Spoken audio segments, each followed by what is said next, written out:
Shalom, shalom bien-aimés, que Dieu vous bénisse. Nous sommes toujours sur ce merveilleux thème intitulé « Craignez l'Éternel Dieu ». Et précisément, nous sommes sur les privilèges, les récompenses de ceux qui craignent Dieu. C'est-à-dire, si nous craignons l'Éternel Dieu, quels sont les privilèges, quelles sont les récompenses que Dieu nous accorde. Et nous sommes donc dans un autre texte du livre de Proverbes. Proverbes chapitre 15, le verset 33. Il est écrit: la crainte de l'Éternel enseigne la sagesse, et l'humilité précède la gloire. La crainte de l'Éternel enseigne la sagesse, et l'humilité précède la gloire. Voilà encore un merveilleux texte, chers frères et sœurs. Ici, nous voyons donc dans ce texte que le signe que nous avons, la crainte de Dieu, c'est de vivre sagement.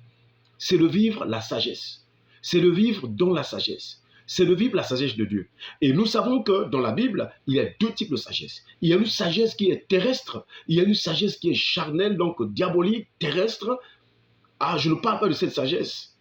C'est celle dans laquelle beaucoup des hommes vivent, dans laquelle beaucoup des hommes vivent actuellement, et même certains chrétiens aussi, ils vivent dans la sagesse charnelle, terrestre. C'est-à-dire des gens qui sont liés aux choses de la terre, des gens qui s'enorgueillissent des richesses de la terre, des gens qui pensent que parce qu'ils sont bénis selon les choses de la terre, que c'est le signe que Dieu est avec eux, ou bien c'est le signe qu'ils sont agréables à l'Éternel. Non, nous parlons de la sagesse qui vient d'en haut. Et Jacques nous en dit là, je crois dans Jacques chapitre 3, si j'ai bonne mémoire, à partir du verset 15 jusqu'au verset 16, il nous dit que la sagesse d'en haut est pacifique, conciliante. Regardez combien de divisions sont dans les églises.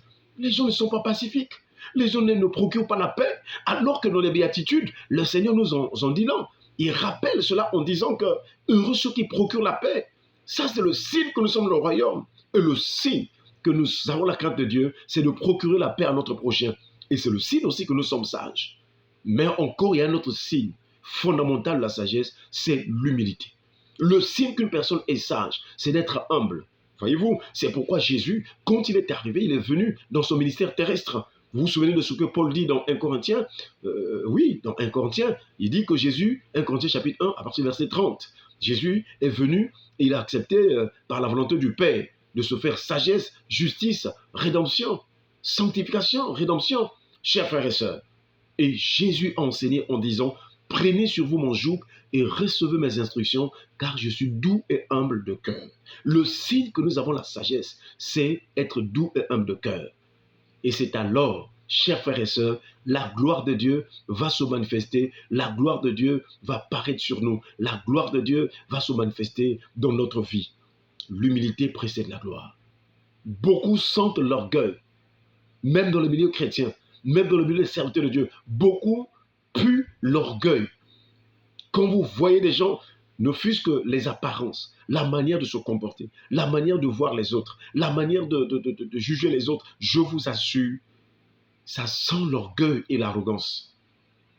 À cause des voitures, à cause de certaines choses, je vous assure, toutes ces choses passeront. Vous savez que même le ciel et la terre passeront. Combien a plus forte raison tout ce qu'on peut recevoir sur la terre comme bien et richesse. Jésus n'est pas tombé dans le piège du diable.